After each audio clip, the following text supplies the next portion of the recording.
de comment moi je vois les choses.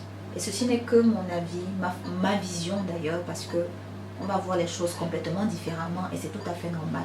Mais c'est ensemble et en complétant nos visions, nos actions, nos petites actions mises bout à bout qu'on va pouvoir avancer.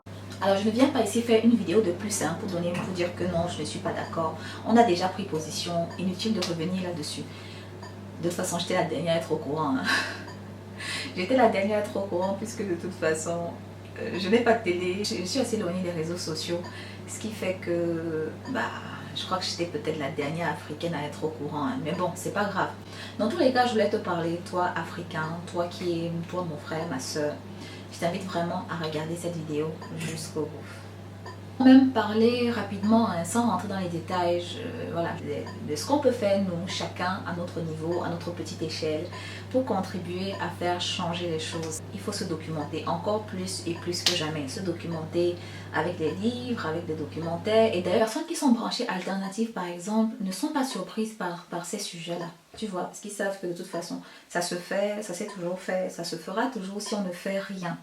Ça ne veut pas dire que, je ne suis pas en train de dire que parce que ça se fait toujours, il ne faut rien dire, il ne faut pas s'indigner. Non, pas du tout. Il faut s'indigner, oui, mais après, il faut agir, il faut qu'on passe à l'action, il faut faire quelque chose, tu vois. Et je pense que le fait de se documenter, de s'intéresser, d'approfondir, ça peut être l'un des éléments qui peut nous aider à trouver les réponses, à agir sur le terrain.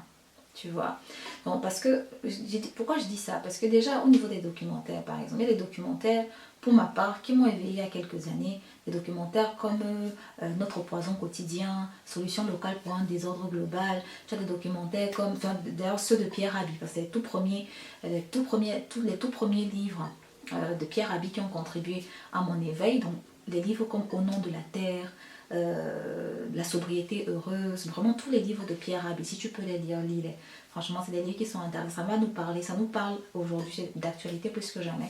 Et ça va nous parler encore plus dans les années à venir. Donc, il est important pour nous de se connecter à ces sujets-là, de les approfondir, parce qu'il n'y a pas que la question des vaccins, parce qu'on parle des vaccins, c'est une très bonne chose qu'on en prenne conscience aujourd'hui, mais il n'y a pas que les vaccins, il y a également les pesticides, les semences non reproductibles, il y a même sûrement d'autres sujets que j'oublie. Quand on prend la déforestation avec l'industrie du tabac par exemple, ça c'est un sujet aussi auquel il faut qu'on s'attaque, tu vois, qu'on s'attaque et qu'on le fasse sur le terrain.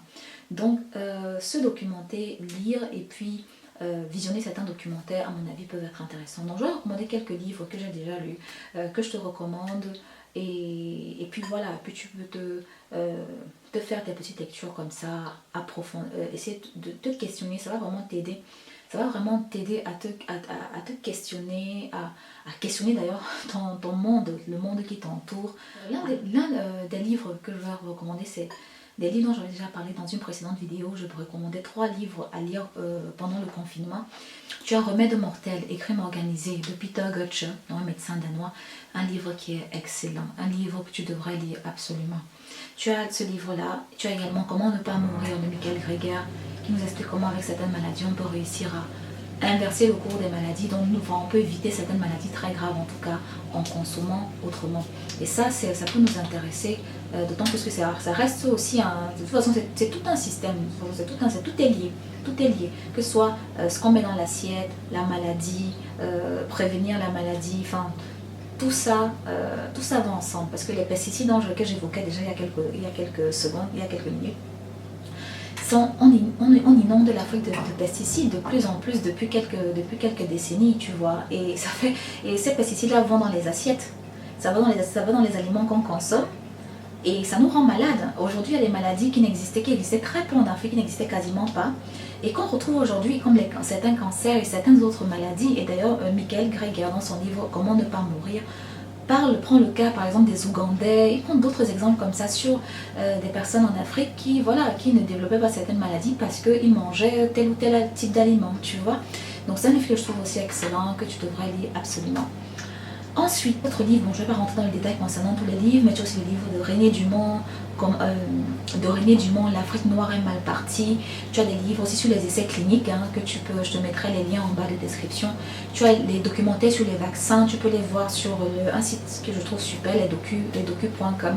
Tu trouveras d'autres documentaires aussi dessus très intéressants. Tu peux taper le terme dans la barre de recherche, tu peux taper écologie, tu peux taper Afrique, tu peux taper les sujets qui t'intéressent et tu vas trouver plein de documentaires super intéressants. Tu as aussi d'ailleurs Malaria Business qui est un documentaire à voir absolument, puisque comme tu dois déjà le savoir, la Thémécia, c'est une plante qui soigne le paludisme, mais qui est assez combattue par l'industrie pharmaceutique.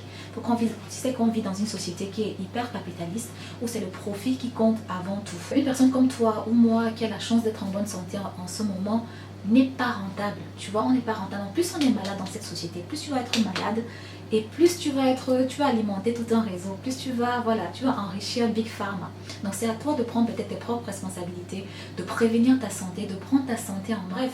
Voilà, c'est la première partie que je voulais évoquer. Je disais qu'il faut vraiment qu'on se documente, qu'on lit certains livres, certains documentaires. Tu as le livre de Julius Nyerere aussi avec l'Ujama. Et tu as plein d'autres petites choses. Si il y a un nom qui me revient, je vais te mettre ça en barre d'infos.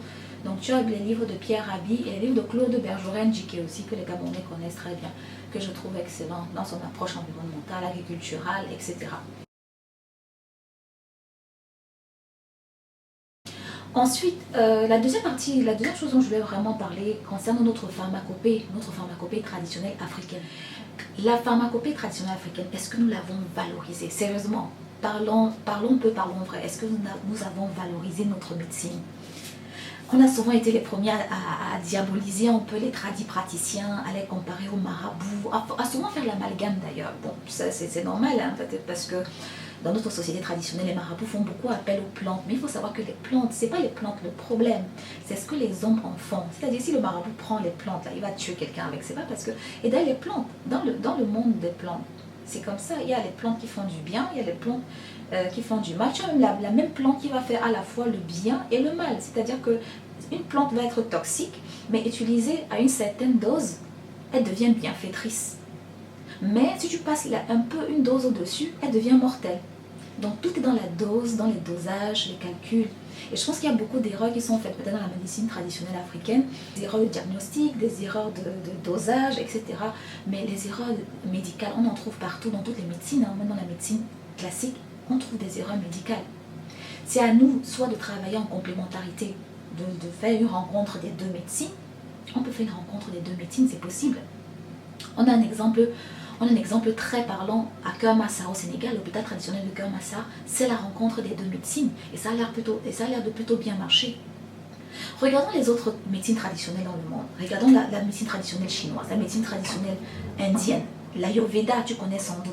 C'est la médecine traditionnelle ancestrale de l'Inde. Ils ont valorisé leur médecine. Ça a été valorisé par ces peuples-là. Et c'est pour ça que ces médecines-là s'exportent, parce qu'elles s'exportent entre guillemets, parce qu'aujourd'hui, tu trouves des médecins occidentaux qui vont en Inde, par exemple, avoir une spécialisation en Ayurveda, en médecine indienne, médecine traditionnelle. Tu as des médecins occidentaux qui vont en Chine se spécialiser en pharmacopée chinoise. Je te jure, ça existe. Aujourd'hui, de plus en plus d'ailleurs, tu vois, même devant les cabinets de médecins, tu vois un médecin spécialiste en médecine chinoise. Ça existe. Mais j'en ai jamais vu spécialisé en médecine traditionnelle africaine, non. Parce que nous, notre médecine, qu'est-ce qu'on en a fait? On a renié, une certaine majorité, je ne généralise pas, on a renié une partie de tout ça. On trouve même, d'ailleurs on le trouve même jusqu'à notre cosmétopée, même dans les produits, même dans les plantes pour la cosmétique, c'est pareil. Ce qui fait que comme on n'a pas valorisé nos ressources, on n'a pas valorisé ce qu'on avait de plus précieux, les autres ont dit, bon, comme ils n'en veulent pas, ok, on va se servir. On va se servir. Pourquoi? Mais parce qu'on n'en veut pas. Ou du moins on a montré une sorte de désintérêt. C'est normal que l'autre veuille se servir. Et pourtant, les plantes sont source de nombreux médicaments, même dans le monde entier en général. L'aspirine que tu prends, par exemple, parfois quand tu as un mal de tête, c'est issu de l'écorce du saule blanc que tu trouves en Amérique du Nord. Si on prend notre cas en Afrique, tu vas prendre par exemple le prunier d'Afrique. Prenons le prunier d'Afrique par exemple, d'accord, qui est d'ailleurs menacé de disparition, le pauvre. C'est une plante qui est très, très, très exploitée, qui est surexploitée même. Elle fournit un médicament en Europe qu'on appelle le tadenon, qu'on utilise pour les problèmes liés à la prostate, donc hypertrophie bénigne de la prostate, problèmes de miction urinaire, etc. Tu as la grippe du diable aussi, l'arpagophytum. On va utiliser ici pour soigner l'arthrite, les problèmes de rhumatisme, etc. Et tu le trouves d'ailleurs sur d'autres formes galéniques, en gélule, en tisane, etc. L'arpagophytum, on l'appelle aussi griffe du diable. Tu as le desmodium pour les problèmes du foie, que ma mère utilise d'ailleurs pour soigner l'asthme chez les enfants. Tu as des exemples comme ça, tu en as beaucoup. Et sur la cosmétopée, alors n'en parlons plus. Côté cosmétique, mais c'est même pas la peine. Il y en a tellement. Si ces sujets-là t'intéressent, je t'invite à t'inscrire à l'un des webinaires qu'on va organiser, qu'on va faire prochainement, tous ensemble, comme ça, il faut qu'on en parle, on en discute. On est souvent, malheureusement, bon dernier dans l'utilisation de nos propres ressources. C'est ça qui est la vérité.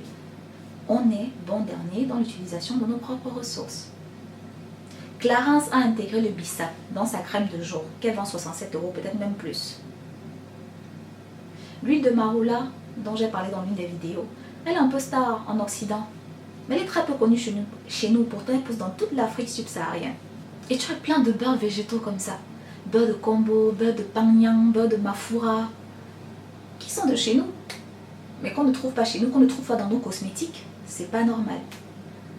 Et si une marque locale utilisait ces produits-là, parce qu'il y en a qui essayent, dans leurs produits, utilisent ces ingrédients, dans ces produits, est-ce qu'on achèterait? Est-ce qu'on n'allait pas préférer la crème Clarins là, avec plantes comme ça? Il y en a énormément. Et si je sors du côté des cosmétiques, tu as également, on peut prendre un autre exemple, on peut prendre le katemfe. Le katemfe, tu connais très bien, parce que la feuille, on utilise pour emballer à tiéké, avant que le sac plastique ne prenne le relais. On utilise les feuilles de katemfe pour emballer à tiéké, même le couscous de maïs, ma mère emballait le couscous de maïs avec, parfois même le bâton de manioc, la pâte du bâton de manioc là, tu vois, parfois. Le katemfe, son fruit, fournit l'un des édulcorants les plus recherchés au monde. La tomatine, tu as la braséine également, font partie des 2 édulcorants les plus recherchés au monde. Et sont issus de 2 plantes africaines, ces 2 protéines-là, de 2 plantes africaines. Et des exemples comme ça, il y en a beaucoup. Donc il est vraiment important, c'était ça le deuxième point que je voulais aborder, de valoriser ce qu'on a, de valoriser nos propres médecines, d'autres médecines traditionnelles africaines, nos propres ressources, de valoriser ce qu'on a. Et c'est en respectant ce qu'on a, en valorisant ce qu'on a, qu'on va nous respecter également. La dernière partie pour terminer, ce serait de préserver ce qu'on a de plus précieux. Parce que c'est bien de se réapproprier nos ressources, mais il faut on pense aussi en termes de préservation, de consommer durable. Parce qu'on a un problème aussi, c'est que des fois, on va vouloir faire un truc, on va trouver un truc. Tout n'est pas sujet à business. On ne peut pas faire business avec tout, c'est pas possible. Surtout avec la nature, on ne peut pas. On ne peut pas copier le modèle de l'Occident. On peut apprendre des erreurs des autres. La nature a une réponse à tous nos problèmes, c'est vrai. Elle a une réponse à tous nos problèmes. Mais il faut qu'on s'en serve intelligemment. Il faut qu'on pense à nos enfants, à nos petits-enfants, qui auront encore besoin de ces ressources-là dans quelques années, dans quelques décennies, dans quelques siècles.